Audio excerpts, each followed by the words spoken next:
काही वर्षांपूर्वी आपला महिन्याचा खर्च होता 5,000 रुपयामध्ये घर चालत होतं सगळं.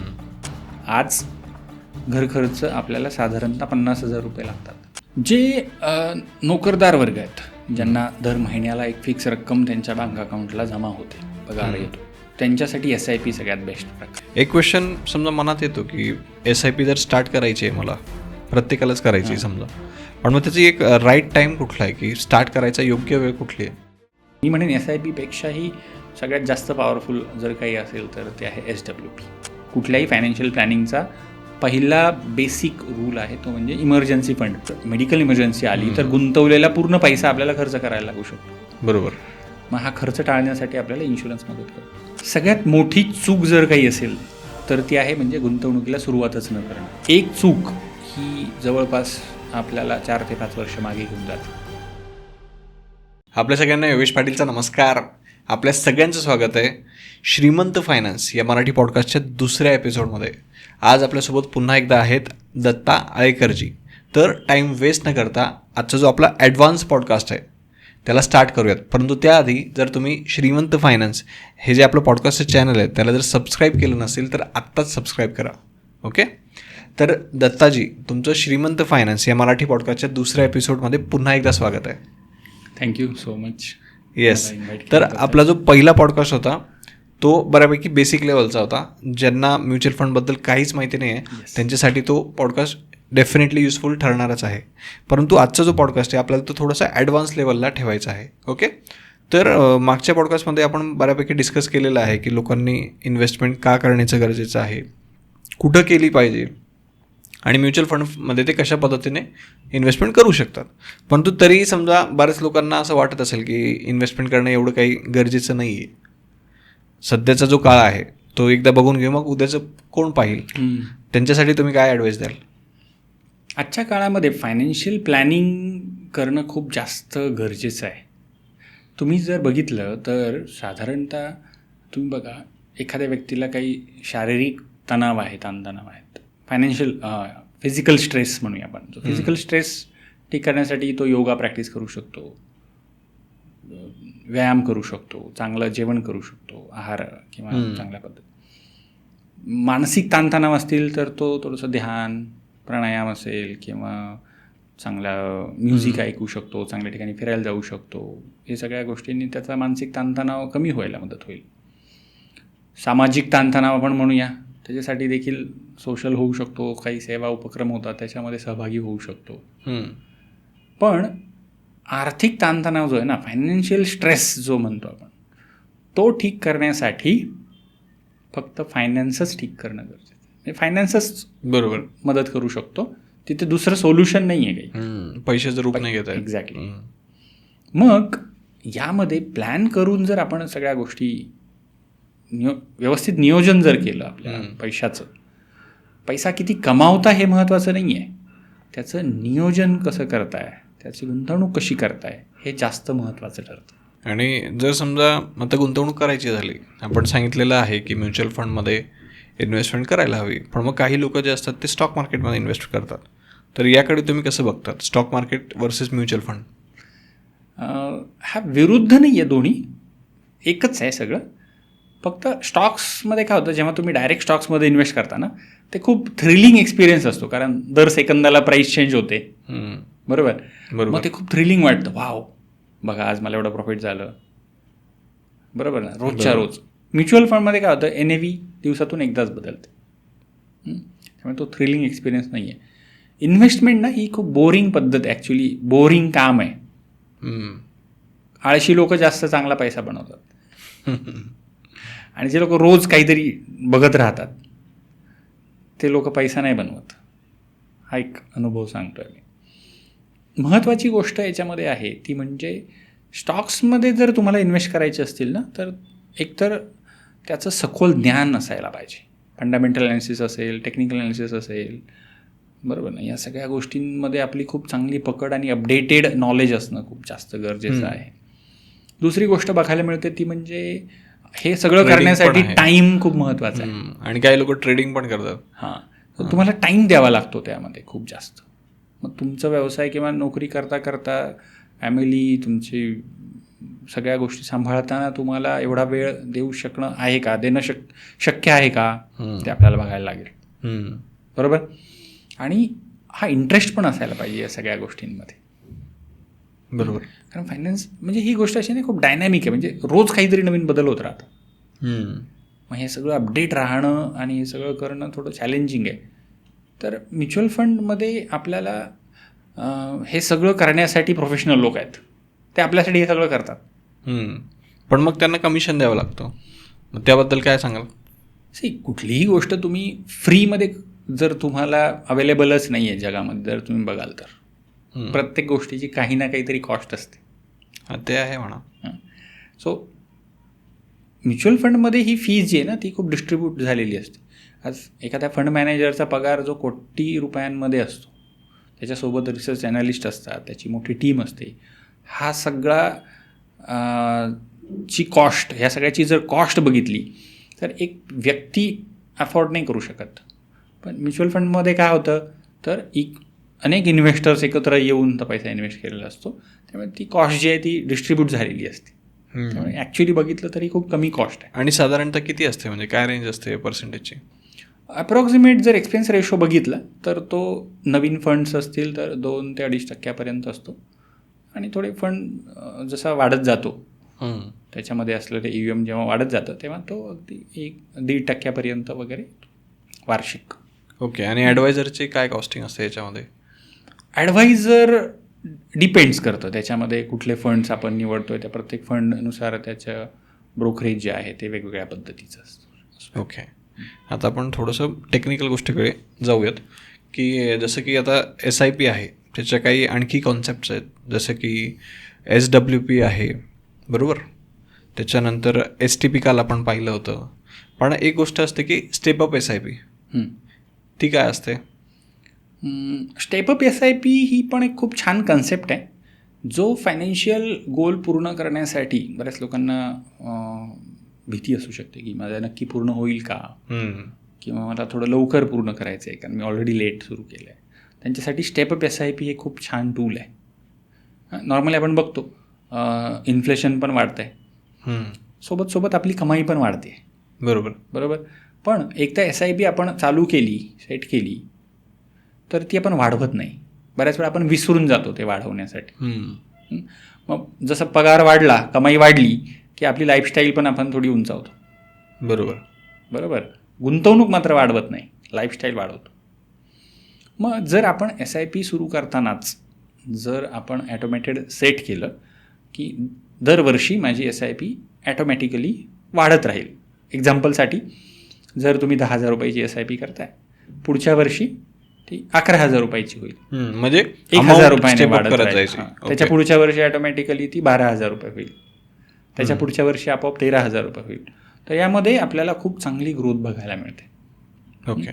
उदाहरण म्हणून जर बघायचं झालं तर एखादा व्यक्ती 10,000 रुपयाची जर SIP करतो तर पुढच्या 20 वर्षामध्ये तो जवळपास 1 कोटी रुपये त्याचा कॉर्पस जमा झालेला असतो. तो टोटल गुंतवणूक करतो 24 लाख रुपये, त्याची टोटल व्हॅल्यू जी आहे ती बनते जवळपास 1 कोटी रुपये.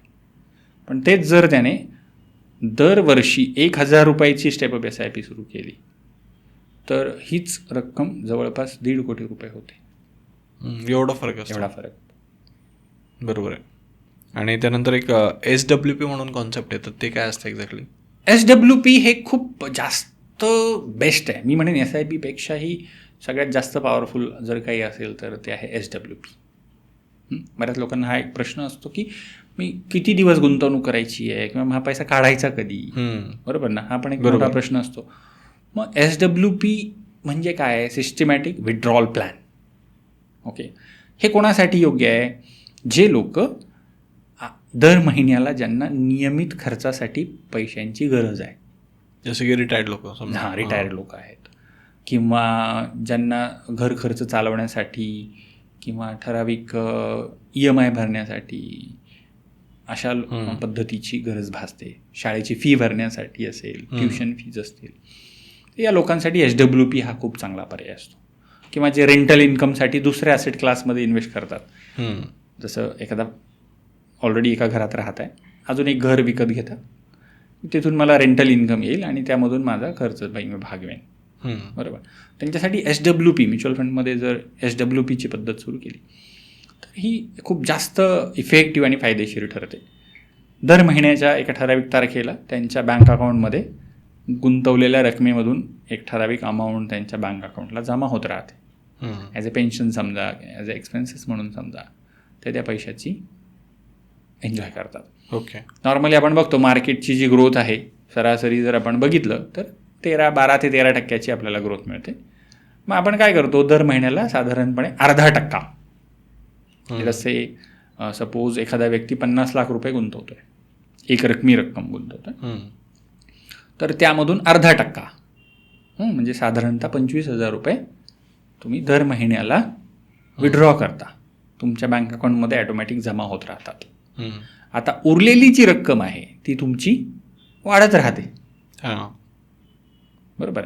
0.5% म्हणजे वर्षाला आपण किती विड्रॉ करतोय, 6%. मार्केट आपल्याला किती रिटर्न देतं आहे, अप्रॉक्सिमेट 12-13%. सो उरलेली जी रक्कम आहे ती तुमची गुंतलेली राहते आणि वाढत राहते आणि तुम्ही दर महिन्याला आरामात तुमच्या घर खर्चासाठी किंवा तुमच्या रेग्युलर एक्सपेन्सेससाठी तुम्ही हा पैसा खर्च पण करता. ओके. तर असा दोन्ही बाजूने याच्यामध्ये आपल्याला बेनिफिट बघायला मिळतो. नॉर्मली FDमध्ये जेव्हा इन्व्हेस्ट केले जातात, लोक FDमध्ये पैसे इन्व्हेस्ट करतात आणि त्यामुळं व्याज मिळत राहतं. बरोबर. त्याच्यापेक्षा SW पण त्यामध्ये कॅपिटल म्हणजे गुंतवलेली जी रक्कम आहे ती मात्र वाढत नाही. ते आहे, फक्त व्याज आपण काढून घेतो. SWPमध्ये काय होतं, गुंतवलेली रक्कम पण वाढते. म्हणजे पुढच्या 2-3 वर्षामध्ये तुम्ही अजून काही रक्कम दर महिन्याला वाढवू शकता. जे विड्रॉलची अमाऊंट आहे ती जर तुम्ही वाढवता येते. पण मग आता हे सगळं ऐकल्यानंतर ना उलटं थोडंसं काही कन्फ्युजन तयार होतं की जसं की SIPचे वेगवेगळे प्रकार आहे. समजा SIP आहे, SWP आहे, STP आहे, स्टेपअप SIP आहे. तर एकदा शॉर्टमध्ये सांगा ना की कुठली गोष्ट कुणासाठी चांगली आहे. जे नोकरदार वर्ग आहेत, ज्यांना दर महिन्याला एक फिक्स रक्कम त्यांच्या बँक अकाउंटला जमा होते, पगार येतो, त्यांच्यासाठी SIP सगळ्यात बेस्ट प्रकार. ओके. बरोबर. त्याच्यानंतर जे बिझनेसमन आहेत ज्यांच्याकडे एक रकमी पैसा जमा होतो त्यांच्यासाठी STP हा एक चांगला प्रकार आहे. म्हणजे काय, तर लिक्विड फंडमध्ये तो पैसा इन्व्हेस्ट केला जातो. बँक अकाउंटच्या पेक्षा थोडंसं जास्त रिटर्न्स आपल्याला त्या लिक्विड फंडमधून मिळतात आणि मग तिथून एका ठराविक तारखेला हा पैसा मेन जो इक्विटी फंड आहे त्याच्यामध्ये ट्रान्सफर केला जातो. त्याला म्हणतात STP. ओके. बरोबर. किंवा लमसम समजा, किंवा लमसम अमाऊंट. म्हणजे नोकरदारांसाठी SIP किंवा स्टेपअप SIP बेस्ट. हे त्यांच्या आणि जे बिझनेसमॅन आहेत त्यांच्यासाठी लमसम अमाऊंट किंवा STP मधून ते पैसा इन्व्हेस्ट करू शकतात. आणि SWP हे रिटायर लोकांसाठी किंवा ज्यांना रेग्युलर इन्कम पाहिजे किंवा रेंटल इन्कम पाहिजे. एक लमसम अमाऊंट ऑलरेडी आहे त्यांच्याकडे आणि त्याच्यामधून त्यांना एक रेग्युलर इन्कम इंटरव्हलमध्ये मिळत राहायला पाहिजे, त्यांच्यासाठी SWP. असा हा सुंदर पद्धतीचं प्लॅन आपल्याला करता येतो. हे एवढं फ्लेक्झिबल आहे, आपल्याला पाहिजे तशा पद्धतीने याच्यामध्ये चेंजेस करता येतात, अमाऊंट बदलता येते. म्हणजे असं काही नाही की तुम्ही SIP केली की तुम्हाला तसंच कंटिन्यू राहील, तसं काही. SIP ही एवढं फ्लेक्झिबल प्रॉडक्ट आहे ना इन्व्हेस्टमेंट करण्यासाठीचं, की तुम्हाला पाहिजे तेव्हा त्याच्यामध्ये तुम्हाला बदल करता येतात, पाहिजे तसे बदल करता येतात.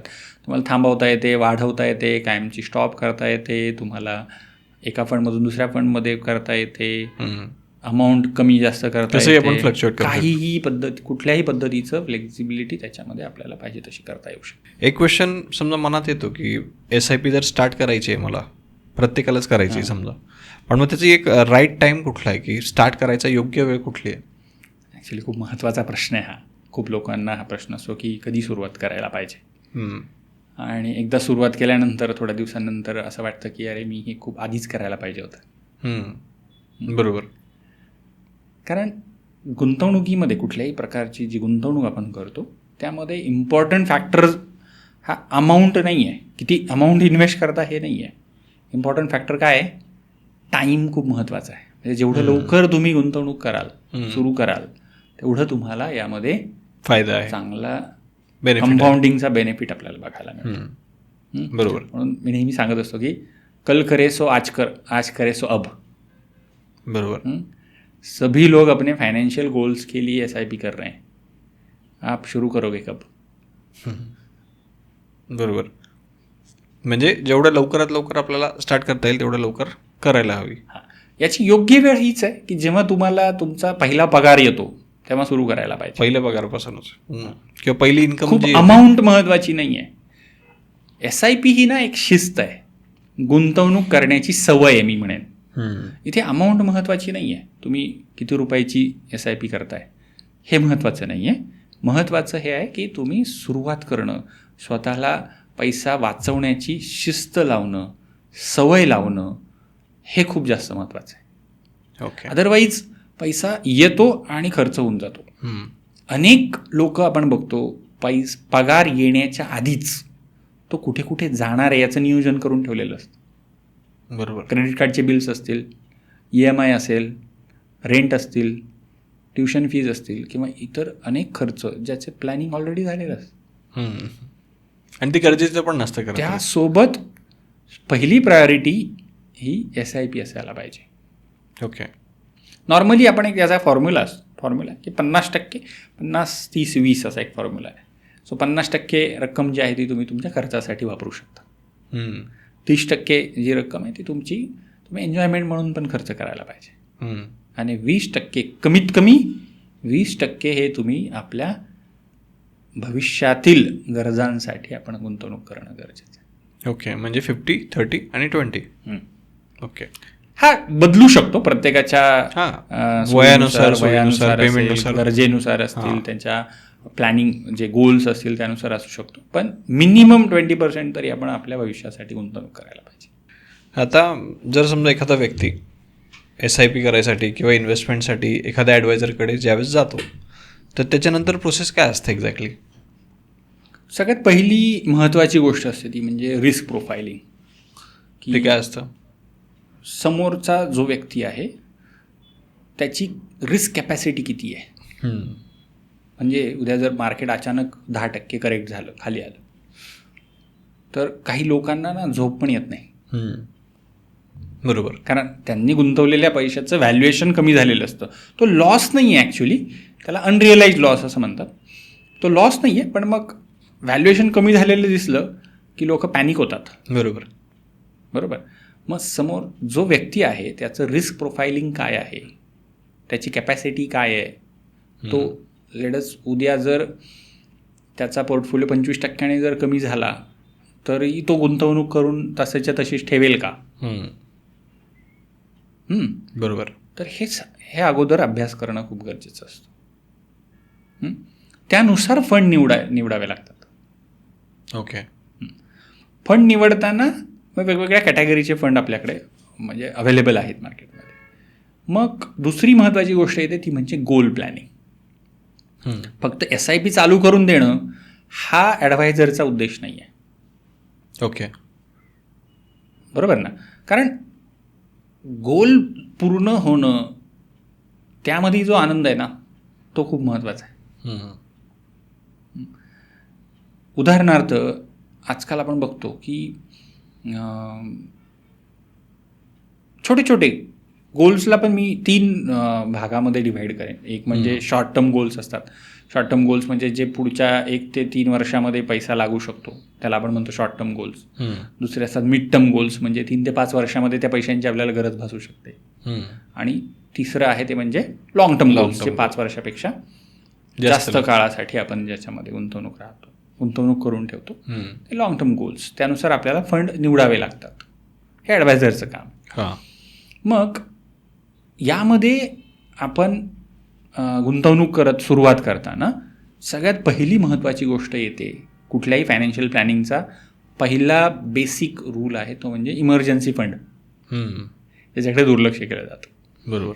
तर इमर्जन्सी फंड म्हणजे काय ॲक्च्युली, तर अनपेक्षितपणे लागणारा खर्च.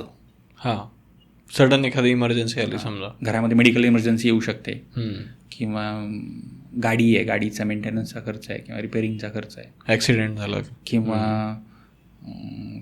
मुलांची शिक्षणाची फीज असेल, किंवा अचानक ले ऑफ झालं आणि जॉब गेला एखाद्या व्यक्ती, ते पण होऊ शकतं. पुढच्या काही महिन्यांसाठी नवीन जॉब मिळेपर्यंत खर्च तर लागणार आहे. कोविड सारखे सिच्युएशन येऊ शकते.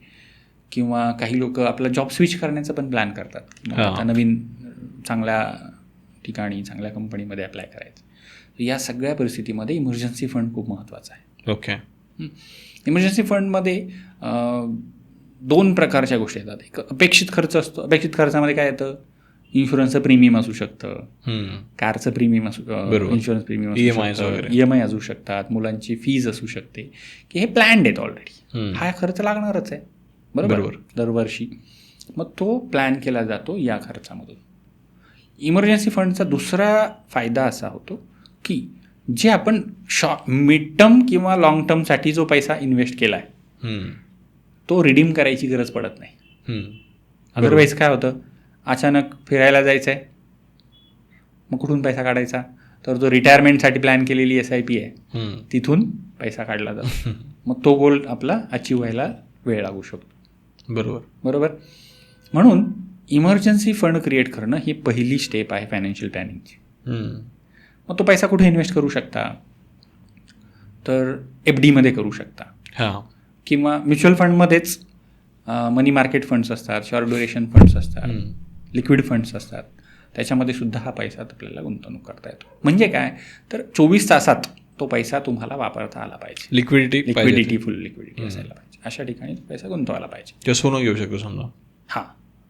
सोनं पण मी म्हणेन पेक्षा बेटर आहे FD किंवा मनी मार्केट फंड्स, लिक्विड फंड्स हे जास्त बेटर असू शकतं. सोनं ही कॅटेगरी अशी आहे की ती नॉर्मली विकत नाही आपण, म्हणून तो असेट क्लास नाही आहे. तिथे ना इमोशन जुडलेलं असतात. आपण किती लोकांना बघितलं, चिप्स वगैरे करू शकतो समजा. आपण किती लोकांना बघितलं की ज्यांनी सोनं विकलंय, प्रॉफिट बुकिंग केलंय, 50,000 रुपयावरून आता 70,000 रुपये झालं म्हणून प्रॉफिट बुक केलं. बुक नाही करत लोक. सो सोनं हा असेट क्लास नाही आहे, ते एक इमोशनल आहे. ते घराची एक आपण इमोशनल असेट येतो, त्याच्यामुळे त्याला आपण असेट क्लासमध्ये शक्यतो नाही कॅल्क्युलेट करत. ओके. मग फायनान्शियल प्लॅनिंगमध्ये दुसरा महत्त्वाचा विषय येतो तो म्हणजे इन्शुरन्स. बरोबर. इन्शुरन्स म्हटलं की आपल्यासमोर एकच गोष्ट आहे, ते पॉलिसी. बरोबर. पण इन्शुरन्स हा खूप महत्त्वाचा विषय आहे लाईफमध्ये. जी गुंतवणूक, जी SIP तुम्ही 10 वर्षापासून करताय किंवा 5 वर्षापासून करताय, पण जर अचानक एखादी मेडिकल इमर्जन्सी आपल्याला जर काही झालं समजा, तर तो पैसा कुठं जाईल किंवा काय, तर मेडिकल इमर्जन्सी आली तर गुंतवलेला पूर्ण पैसा आपल्याला खर्च करायला लागू शकतो. बरोबर. मग हा खर्च टाळण्यासाठी आपल्याला इन्शुरन्स मदत करतो. ओके. इन्शुरन्स कंपनी खरं तर इन्शुरन्स हा खूपच वास्ट सब्जेक्ट आहे, खूप महत्त्वाचा आहे, महत्त्वाचा पण आहे प्रत्येक फॅमिलीमध्ये. पण इन्शुरन्सच्या नावाखाली नॉर्मली असं बघायला मिळतं की इन्शुरन्स आणि इन्व्हेस्टमेंट यांचं कंबाईन प्रॉडक्ट करून आजकाल विकले जातात. म्हणजे ते 10 लाखाची पॉलिसी, तुम्हाला 10 लाखाचा कवर मिळतो आणि 20 वर्षानंतर तुम्हाला 10 लाख रुपये मिळतात. बरोबर. मग त्या 10 लाखाच्या कवरमध्ये जस्ट एक इमॅजिन करा, तुम्ही नसताना तुमची फॅमिली सर्वाईव्ह करू शकेल का? नाही, 10 लाखात तर नाही होऊ शकत. एक्झॅक्टली. मग इन्शुरन्स आहे. तुम्ही आज लोकांना विचारा, तुमच्याकडे इन्शुरन्स पॉलिसी आहे का? हो, आहे ना. 10 लाखाची आहे, 20 लाखाची आहे, 25 लाखाची आहे. खरं तर इन्शुरन्स नाही आहे. इन्शुरन्स खूपच डिटेल सब्जेक्ट आहे. आपण काय करूयात की इन्शुरन्स या टॉपिकवरती मला पण बरेच प्रश्न आहेत आणि त्या प्रश्नांची उत्तरं मला जाणून घ्यायची आहेत, तर आपण एक सेपरेट एपिसोड फक्त इन्शुरन्सवरतीच ठेवूया. अगदी नक्कीच करू शकतो. कारण इन्शुरन्समध्ये इन्शुरन्स या विषयावर खूप चुकीच्या पद्धती लोकांमध्ये पोहोचलेल्या आहेत. बरोबर. आणि आता जागरूकता निर्माण करणं खूप जास्त गरजेचं. येस, नक्कीच. आणि आपण नेक्स्ट जो एपिसोड असेल आपला तो मग इन्शुरन्सवरतीच करूया. येस. आता आपला जो टॉपिक चालू होता की फायनान्शियल प्लॅनिंगमध्ये तुम्ही ज्या गोष्टी सांगितल्या, त्यानंतरचा पुढचा टप्पा येतो तो म्हणजे रिटायरमेंट प्लॅनिंग. ओके. नॉर्मली लोकांना वाटतं रिटायरमेंट हा खूप वेळ आहे ना, 60 वर्ष आहे मला. बरोबर. मी शेवटच्या 5 वर्षात रिटायरमेंटचं प्लॅनिंग करेल, आत्तापासून करायची काय गरज आहे? बरोबर. पण एक गोष्ट आपण बघितली तर थोडीशी भूतकाळाचा विचार करा. काही वर्षांपूर्वी आपला महिन्याचा खर्च होता 5,000 रुपयामध्ये घर चालत होतं सगळं. आज घर खर्च आपल्याला साधारणतः 50,000 रुपये लागतात. बरोबर. एका फॅमिलीला रन करण्यासाठी. बरोबर. आणि पुणे मुंबई सारख्या सिटीत 1 लाख पण कमी पडतात सगळ्या एक्सपेन्सर. आणि पुढच्या 20 वर्षांनंतर हाच खर्च महिन्याला 1.5 लाख रुपये लागणार आहे. ओके. जिथं 50,000 लागतो तिथं 1.5 लाख म्हणतात. एक्झॅक्टली. मग विचार करा, फायनान्शियल प्लॅनिंगमध्ये रिटायरमेंटचं प्लॅन करणं किती गरजेचं आहे. आणि हा 1.5 लाख रुपये महिन्याचा खर्च अशा वेळी लागणार आहे ज्यावेळी आपली कमाई बंद होणार आहे. रिटायर झालो आहे आपण, सॅलरी बंद आहे, इन्कमचे सगळे सोर्सेस बंद आहे. अशा परिस्थितीमध्ये आपल्याला कोणी लोन पण देत नाही आहे. बरोबर. नॉर्मली आपल्याकडे बघायला मिळतं ते म्हणजे रिटायरमेंटचं प्लॅनिंग लोकांनी करून ठेवलेलं असतं. ते म्हणजे आमची मुलं आहेत ना, आम्हाला सांभाळतील. त्यांचा रिटायरमेंट प्लॅन काय? मुलं. रिटायरमेंट प्लॅनिंग आपण एक डिटेल, खूप जास्त डिटेल सब्जेक्ट आहे. म्हणून महत्त्वाची गोष्ट आहे की रिटायरमेंट प्लॅनिंगसाठी आत्तापासूनच एक SIP आपण चालू करायला पाहिजे, की माझा हा रिटायरमेंटचा फंड आहे, हा मी फक्त रिटायरमेंटसाठीच वापरेल. बरोबर. म्हणून मी नेहमी सांगत असतो, एक गोल एक SIP.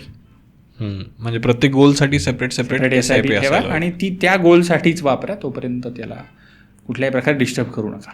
ओके. हे खूप महत्त्वाचं आहे. तर आता आपण सगळ्या गोष्टी थोडक्यात एकदा रिपीट करूयात की कुठल्या कुठल्या गोष्टी महत्त्वाच्या असतात. सगळ्यात म्हणजे इमर्जन्सी फंड. मला एक इमर्जन्सी फंड सगळ्यात महत्त्वाचा आहे. कारण गोल सेटिंग एक आहे. इमर्जन्सी फंड आपल्याला सेक्युअर करतो. इमर्जन्सीमध्ये आपल्याला क्रेडिट कार्ड्स किंवा अशा वेगवेगळ्या उसनवारी, मित्रांकडे माग वगैरे अशा पद्धतीच्या गोष्टींपासून आपल्याला वाचवतो. बरोबर.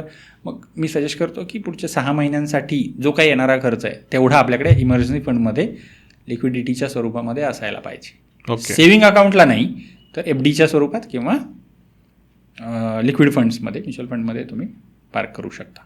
तर इमर्जन्सी फंड एक तुम्ही सांगितलं, त्यानंतर काय गोल प्लॅनिंग एक सांगितलं. गोल प्लॅनिंगमध्ये रिटायरमेंटचा प्लॅन, रिटायरमेंट प्लॅनिंग पण सांगितलं. मग शॉर्ट टर्म गोल्स येऊ शकतात किंवा मिड टर्म गोल्स असू शकतात. वॅकेशनला जायचं आहे 2-3 वर्षांनंतर, फॉरेन टूरसाठी जायचं आहे, गाडी घ्यायची आहे, स्वतःचं घर घ्यायचं आहे, घरासाठी डाऊन पेमेंटची तयारी करायची आहे. बरोबर. किंवा स्वतःचा म्हणजे मुलांचा एज्युकेशनचा विषय असेल किंवा मुलांची लग्नाचा विषय असेल, या पद्धतीच्या गोष्टीसाठी एक SIP आपण प्रत्येक गोलसाठी एक SIP करायला पाहिजे. ओके. पण मग ज्यावेळेस आपण गोल प्लॅनिंग करतो समजा, त्याच्यामध्ये एक महत्त्वाचा मुद्दा हा पण येतो की एज्युकेशन. कारण बेसिकली आईवडील कोणासाठी कमवतात? मुलांसाठीच कमवतात आणि मुलांच्या शिक्षणासाठीच त्यांचा बऱ्यापैकी पैसा खर्च होत असतो. लग्नासाठी होतो, पण ते आपण साईडला ठेवूयात. शिक्षणावरतीचं जर प्लॅनिंग करायचं असेल तर ते कशा पद्धतीने केलं पाहिजे? शिक्षणाचं प्लॅनिंग करताना आपण नॉर्मली बघितलं की इन्फ्लेशन जे आहे, महागाईचा जो दर आहे तो साधारणतः 6 ते 7% आपल्याला बघायला मिळतो. बरोबर. हा जनरल सांगितला. पण एज्युकेशनच्या फील्डमध्ये आणि मेडिकलच्या फील्डमध्ये हा जवळपास 10% महागाईचा दर आहे. म्हणजे काय तर नॉर्मली आपण बघितलं तर हायर एज्युकेशनसाठी नॉर्मली आपल्याला बघायला मिळतं 10 ते 15% ग्रोथ आपल्याला दरवर्षी फीजमध्ये वाढ झालेली बघायला मिळते. तेच तुम्ही एखाद्या प्रोफेशनल एज्युकेशनसाठी जात आहात तर त्याच्यामध्ये आपल्याला इंजिनिअरिंग किंवा अशा पद्धतीच्या याच्यामध्ये जवळपास 15% ग्रोथ दरवर्षी बघायला मिळते. आणि मेडिकलच्या फील्डमध्ये जर तुम्ही जात असाल तर जवळपास 20 ते 25% ग्रोथ दरवर्षी होते. म्हणजे इन्फ्लेशन 6-7% नाही आहे. एज्युकेशनच्या फील्डमध्ये जास्त आहे उलट. बरोबर. म्हणून तर आपण बघतो ना, फीज आजकाल तुम्ही बघाल मुलांच्या दरवर्षीचा फीजचा खर्च ₹1,00,000 पुढेच आहे. हो. बरोबर.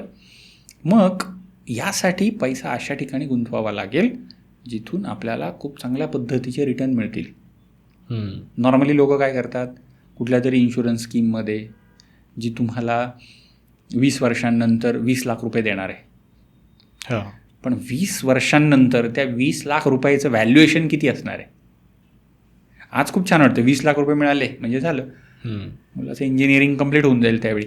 बरोबर. पण ती आत्ताची कॉस्ट आहे ₹20,00,000 इंजिनिअरिंगची. बरोबर.